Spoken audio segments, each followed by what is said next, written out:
വീണ്ടും മരിച്ചുപോയ വിശുദ്ധന്മാരെക്കുറിച്ചുള്ള ആധികാരികമായ ചില ബോധ്യങ്ങളിലേക്ക് പരിശുദ്ധാത്മാവ് നമ്മെ നയിക്കുവാൻ ആഗ്രഹിക്കുന്നു. നിങ്ങൾ റെഡിയാണല്ലോ? ദാനിയേൽ പ്രവാചകന്റെ പുസ്തകം 12-ാം അധ്യായം 13-ാമത്തെ വാക്യത്തിൽ, നീയോ അവസാനം വരുവോളം പൊയ്ക്കൊള്ളുക, നീ വിശ്രമിച്ച് കാലാവസാനത്തിൽ നിന്റെ ഓഹരി ലഭിപ്പാൻ എഴുന്നേറ്റു വരും. മരിച്ച വിശുദ്ധന്മാർ എന്ത് ചെയ്യുന്നു? ഉത്തരം: Daniel, go on your way until the end. Your body will rest in the grave. Then at the end of the days you will rise from the dead, and you will receive what God has appointed for you. നീ ഇപ്പോൾ പോകണം. 2, പറയുന്നത് വരെ വിശ്രമിക്കണം. 3, പറയുമ്പോൾ തിരിച്ചു വന്ന് നിനക്ക് വെച്ചിട്ടുള്ള റിവാർഡ്സ് പ്രാപിക്കണം. ഒരു 90 വയസ്സിൽ കുറയാത്ത പ്രായം,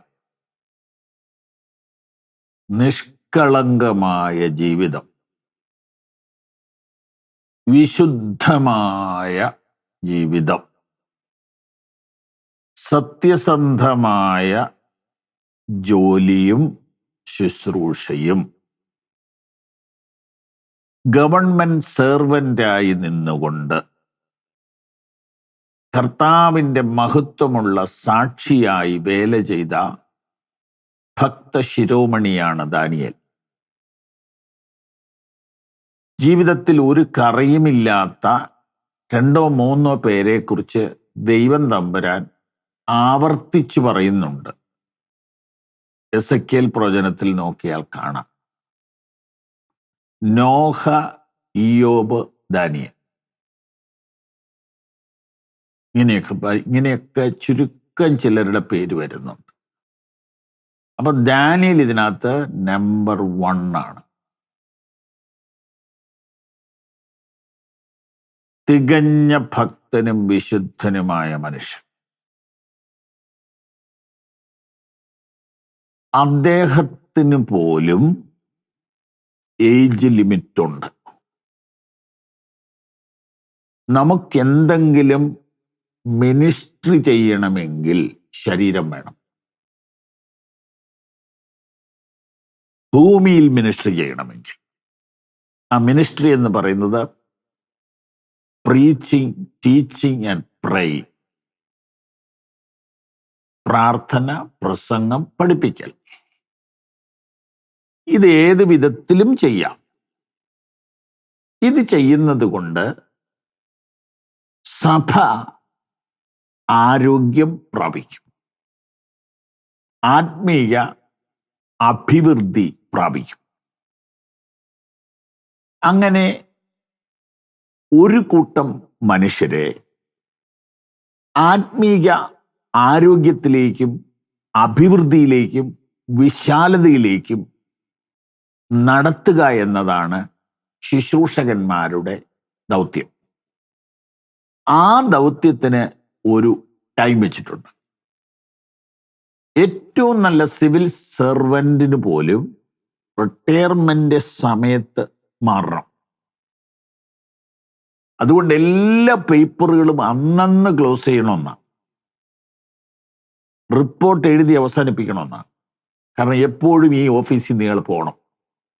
ട്രാൻസ്ഫർ വരാം, മരണം വരാം, റിട്ടയർമെന്റ് വരാം, സസ്പെൻഷനും വരാം. ഇതുപോലെയൊക്കെ തന്നെയാണ് മനുഷ്യ ജീവിതവും. എപ്പോഴും കാര്യങ്ങൾ ക്ലീൻ ആക്കി വെക്കണം. ഞാൻ അങ്ങനെ അല്ല, എന്നാൽ ഇപ്പോൾ ഞാൻ അങ്ങനെ പല കാര്യങ്ങളും ചെയ്തുകൊണ്ടിരിക്കുക. ദൈവത്തിന് സ്തോത്രം. ഏറ്റവും പ്രിയരായ സുഹൃത്തുക്കളെ, ദാനിയേൽ എന്ന ഭക്തന് പോലും ടൈം ലിമിറ്റ് ഉണ്ട്. കഴിഞ്ഞു, സ്റ്റോപ്പ്, നീ പോകണം, നീയോ അവസാനം വരുവോളം പോയിക്കൊള്ളുക, നീ വിശ്രമിക്കണം, നീ അവിടെ ഒരു മിനിസ്ട്രിയും ചെയ്യാൻ നോക്കണം, പുതിയൊരു വർക്ക് തുടങ്ങാവുന്നോ. ഇതിനു മുമ്പ് മരിച്ചുപോയ കുറേ പേരെ കൂട്ടി ഒരു ടീമായിട്ട് ഇടയ്ക്കിടയ്ക്ക് ഇവിടെയൊക്കെ വന്ന്, വിശേഷിച്ച് സൗദി അറേബ്യയിലും പീഡനം നടക്കുന്നിടത്തൊക്കെ പോയി ഒരു ചെറിയ പ്രോഗ്രാം ചെയ്താലോ? നടക്കുകയില്ല. നമ്മൾ ഇതുവരെ ആരും കണ്ടിട്ടില്ലല്ലോ. പൗലോസ് ഒന്നും പിന്നെ വന്നിട്ടേ ഇല്ല. പൗലോസൊക്കെ വരികയായിരുന്നെങ്കിൽ എന്തോ നല്ലതായിരുന്നു അല്ലേ? ജയിലൊക്കെ കിടുകിട പറപ്പിച്ച പൗലോസില്ലേ, ഓർമ്മയില്ലേ? വരാനൊക്കെയില്ല. ഇതൊക്കെ എന്താ നമ്മൾ ഗ്രഹിക്കാത്തെ? അപ്പോൾ മരിച്ച വിശുദ്ധന്മാർ എന്ത് ചെയ്യണം? പോണം. അതായത് മരണത്തിൻ്റെ സമയത്ത് ഒരു വിട്ടുവീഴ്ചയില്ല. നമ്മളെല്ലാവരോടും കൂടി കരഞ്ഞാലും കിട്ടത്തില്ല. 2, പോയാൽ വിശ്രമിക്കണം. 3, സമയമാകുമ്പോൾ തിരിച്ചു വരാം, അധ്വാനിച്ചതിന്റെ പ്രതിഫലം മേടിക്കാൻ വരാം. നിന്റെ ഓഹരി ലഭിപ്പാൻ നീ എഴുന്നേറ്റ് വരും. And you will receive what God has appointed for you. ഈ വചനങ്ങളാൽ ദൈവം നമ്മെ അനുഗ്രഹിക്കട്ടെ. ഈ സന്ദേശങ്ങൾ നിങ്ങൾക്ക് തുടർച്ചയായി ലഭിക്കുവാൻ പവർ വിഷൻ ടിവിയുടെ സാമൂഹിക മാധ്യമങ്ങൾ സന്ദർശിക്കുക.